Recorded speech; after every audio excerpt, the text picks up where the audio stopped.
Before the light had the chance to shrink back into the tunnel, the shadow leaped out at us. It happened so fast, there wasn't time to react. A moment later, the light disappeared, and I saw who it was. Saint Dane.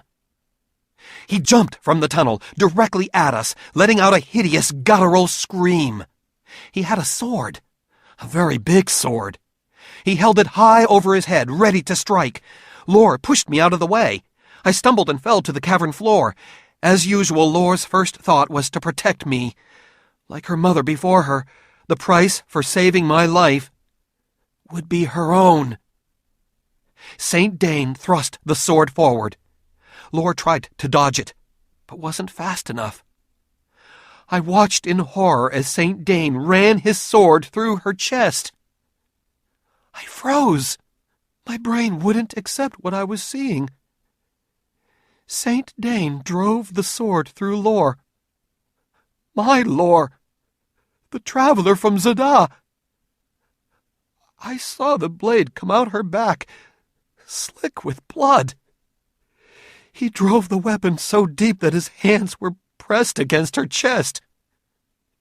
He looked her square in the eye and said with a brutal anger that I felt to the depths of my soul, "Now die!"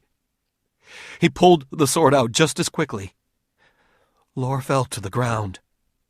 For all I knew, she was already dead. Saint Dane turned to me, holding up the bloody sword.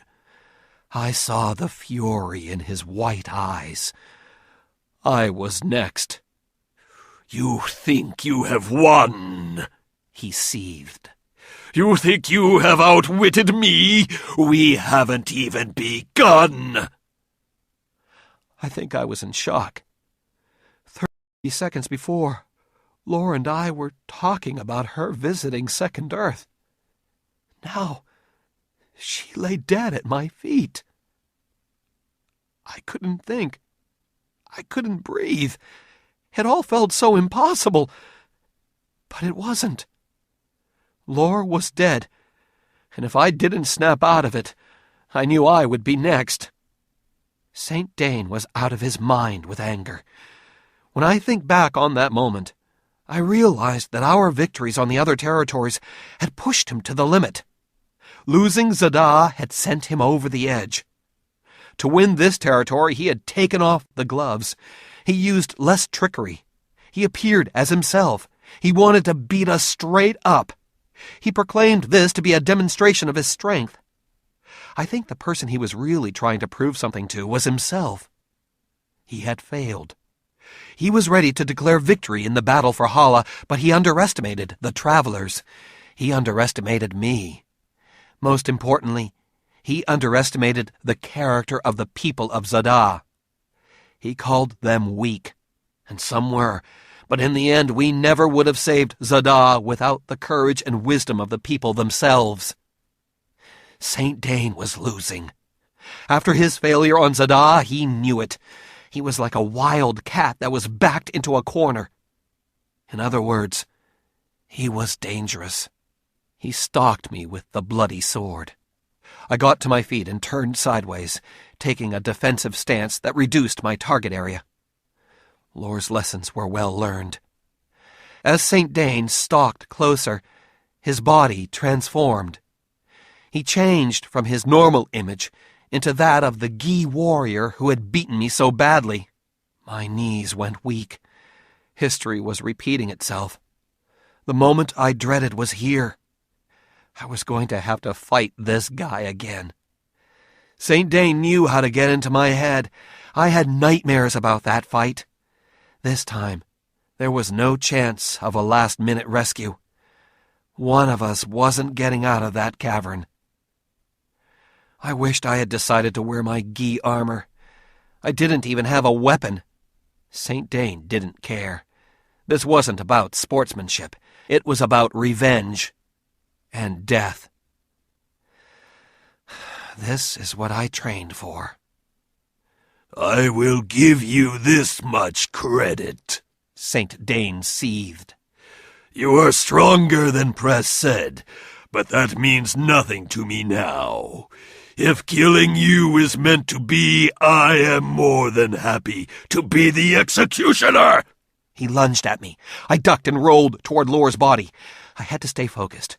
I couldn't think about her. I needed her weapon. While jumping back to my feet, I grabbed her wooden stave. I was now armed. I spun to face Saint Dane, who held the sword high once more. "You have been practicing," he said. "No matter. You are still a weak boy. I should have killed you on Pendragon." He came at me with the sword. This time his movements were shorter, quicker. He slashed the weapon back and forth. I deflected the blows with Lore's stave. He wanted me dead. I wanted me alive. If I was going to beat him, I was going to have to use his anger against him. But I had to be smart. The last time I tried that, it backfired, and I landed in the hospital. This time, I would end up dead. I ducked away from his attack and spun toward the other side of the cavern. "It's over," I said. "You can't outwit me. This proves it." "Ah!" He ran at me and chopped down with the sword like a lumberjack. I ducked away, but couldn't counterstrike. He was too good. He may have been making bad attacks, but he kept recovering in time to block my counters. "Go back to whatever cave you call home," I taunted. "You have no chance of controlling Hala. We're too strong. The people of the territories are too strong. You're in way over your head." "Roar!" he bellowed, and unleashed another attack. I blocked 2 of his shots, spun, and cracked him on the back of his head, knocking him off balance. My confidence grew. I had to force myself not to think of this as revenge. I had to stay in control.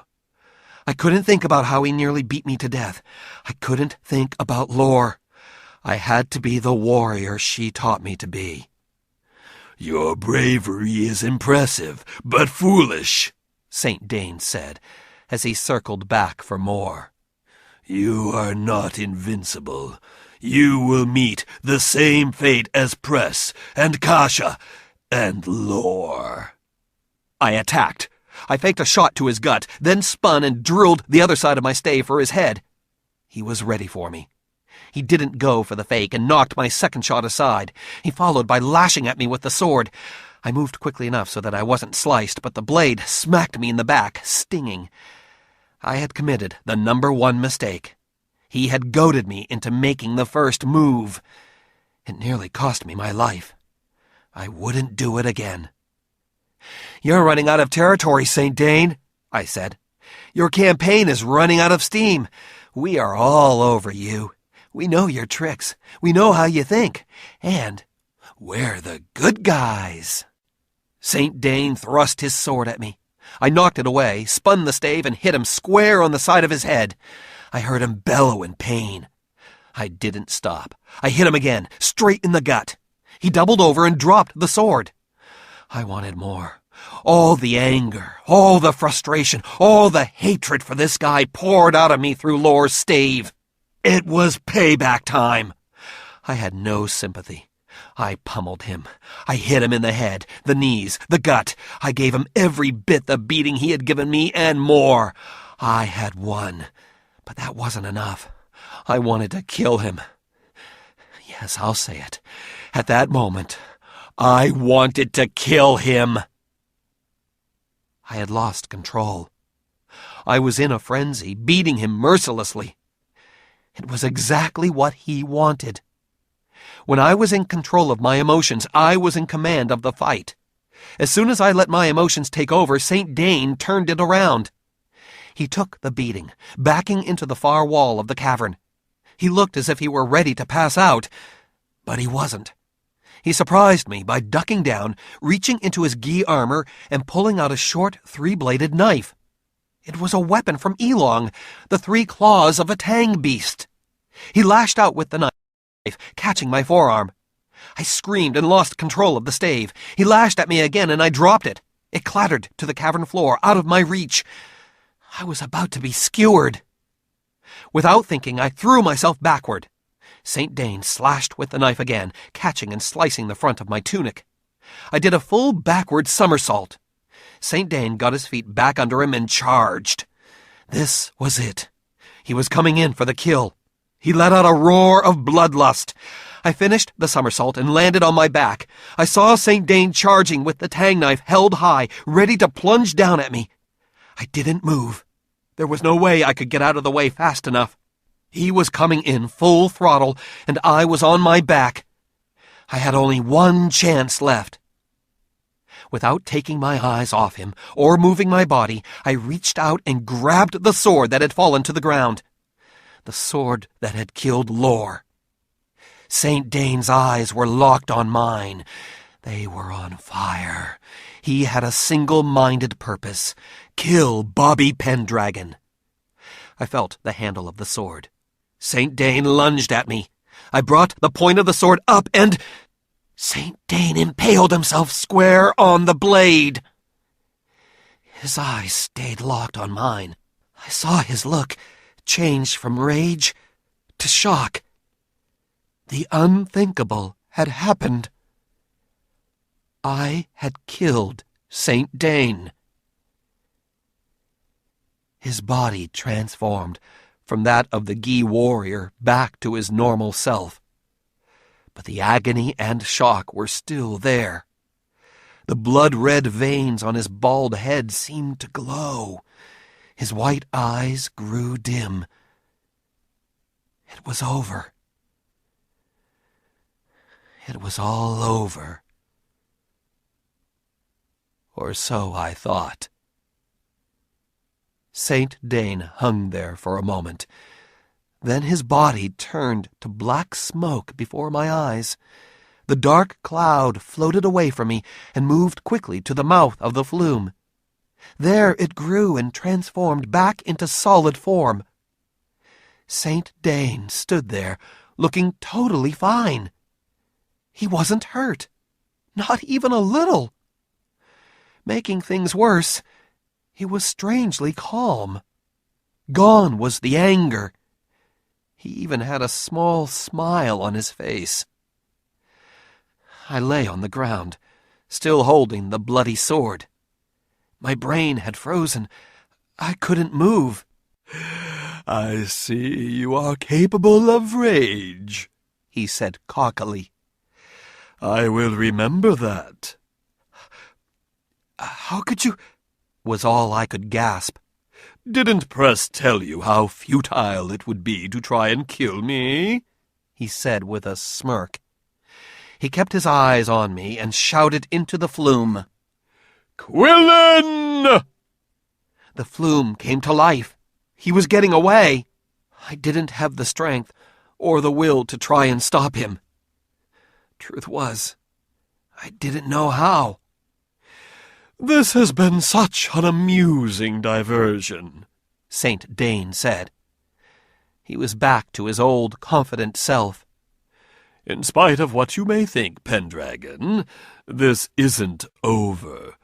I can lick my wounds and move on." He glanced down at Lore's body and added, "The question is, can you?"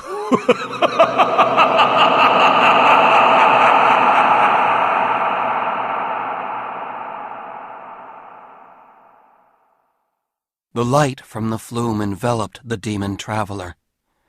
He took a step back and was gone. As the light disappeared, I could hear his laugh fading away. I dropped the sword. My mind was reeling. What had just happened? 1 minute St. Dane was dead, the next he wasn't. One moment he was desperately trying to kill me, the next he was back to his old self, as if his attack had all been a planned stunt.